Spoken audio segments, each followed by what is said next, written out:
The Strong Prince, from the Crimson Fairy Book, edited by Andrew Lang. Once upon a time there lived a king who was so fond of wine that he could not go to sleep unless he knew he had a great flaskful tied to his bedpost. All day long he drank till he was too stupid to attend to his business, and everything in the kingdom went to rack and ruin. But one day an accident happened to him, and he was struck on the head by a falling bough, so that he fell from his horse and lay dead upon the ground. His wife and son mourned his loss bitterly, for, in spite of his faults, he had always been kind to them. So they abandoned the crown and forsook their country, not knowing or caring where they went. At length they wandered into a forest, and being very tired, sat down under a tree to eat some bread that they had brought with them.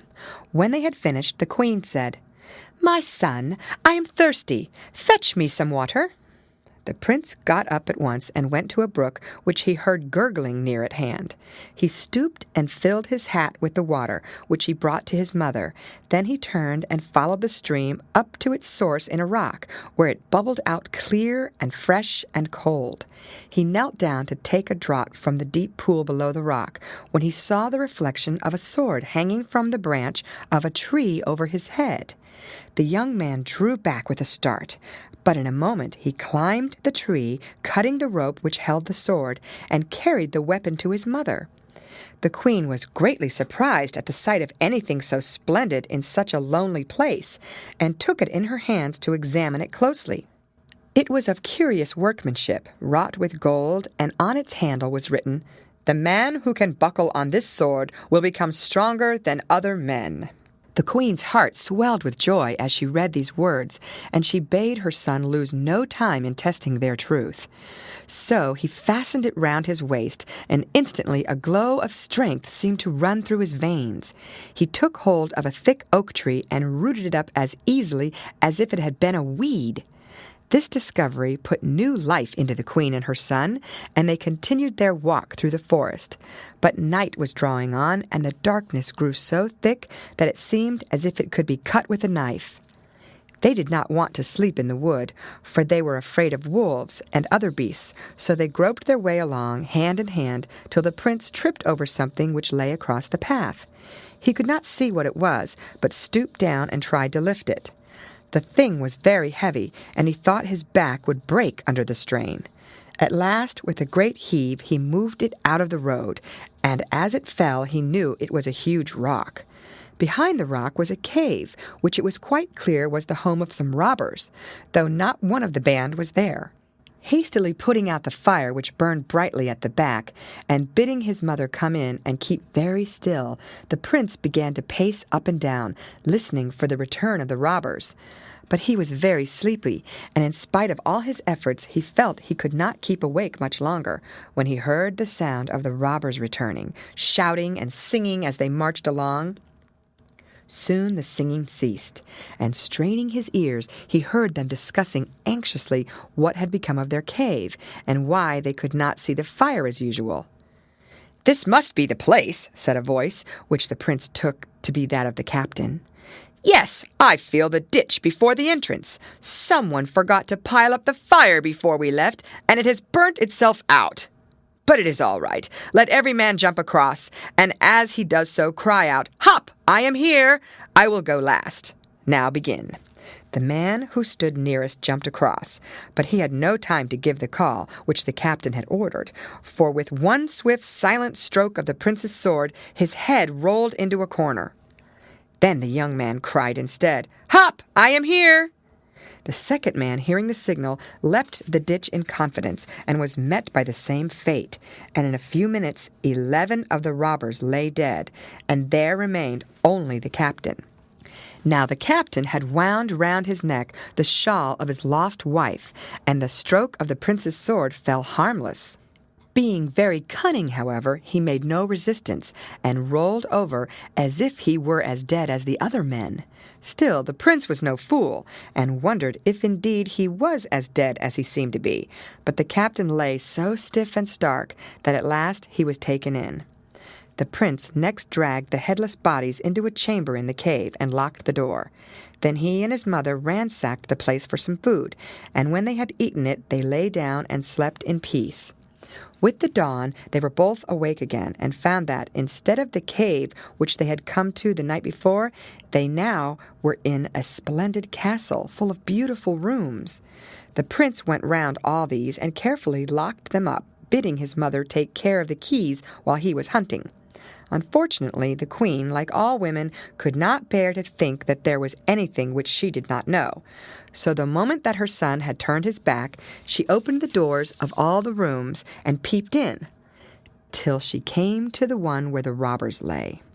But if the sight of the blood on the ground turned her faint, the sight of the robber captain walking up and down was a greater shock still. She quickly turned the key in the lock and ran back to the chamber she had slept in. Soon after her son came in, bringing with him a large bear which he had killed for supper. As there was enough food to last them for many days, the prince did not hunt the next morning, but instead began to explore the castle. He found that a secret way led from it into the forest, and following the path, he reached another castle larger and more splendid than the one belonging to the robbers. He knocked at the door with his fist and said that he wanted to enter, but the giant to whom the castle belonged only answered, "I know who you are. I have nothing to do with robbers." "I am no robber," answered the prince. "I am the son of a king, and I have killed all the band. If you do not open to me at once, I will break in the door, and your head shall go to join the others." He waited a little, but the door remained shut as tightly as before. Then he just put his shoulder to it, and immediately the wood began to crack.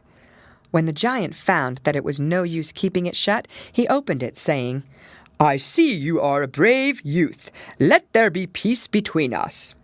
And the prince was glad to make peace, for he had caught a glimpse of the giant's beautiful daughter, and from that day he often sought the giant's house.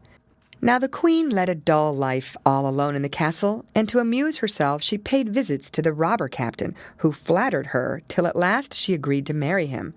But as she was much afraid of her son, she told the robber that the next time the prince went to bathe in the river, he was to steal the sword from its place above the bed, for without it the young man would have no power to punish him for his boldness. The robber captain thought this good counsel, and the next morning when the young man went to bathe, he unhooked the sword from its nail and buckled it around his waist.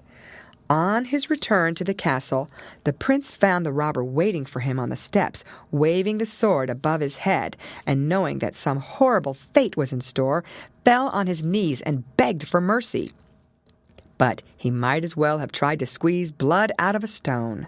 The robber indeed granted him his life, but took out both his eyes, which he thrust into the prince's hand, saying brutally, "Here, you had better keep them. You may find them useful." Weeping, the blind youth felt his way to the giant's house and told him all the story. The giant was full of pity for the poor young man, but inquired anxiously what he had done with the eyes. The prince drew them out of his pocket and silently handed them to the giant, who washed them well and then put them back in the prince's head. For 3 days he lay in utter darkness. Then the light began to come back, till soon he saw all as well as ever.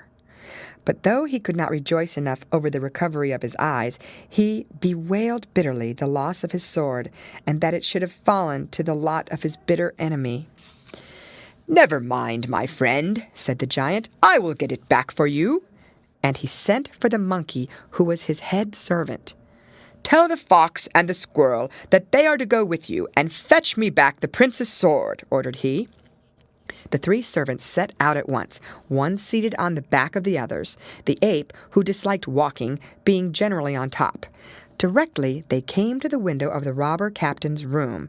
The monkey sprang from the backs of the fox and the squirrel and climbed in. The room was empty, and the sword hanging from a nail. He took it down, and buckling it round his waist, as he had seen the prince do, swung himself down again, and mounting on the backs of his 2 companions, hastened to his master. The giant bade him give the sword to the prince, who girded himself with it, and returned with all speed to the castle. "Come out, you rascal! Come out, you villain!" cried he, "and answer to me for the wrong you have done. I will show you who is the master in this house."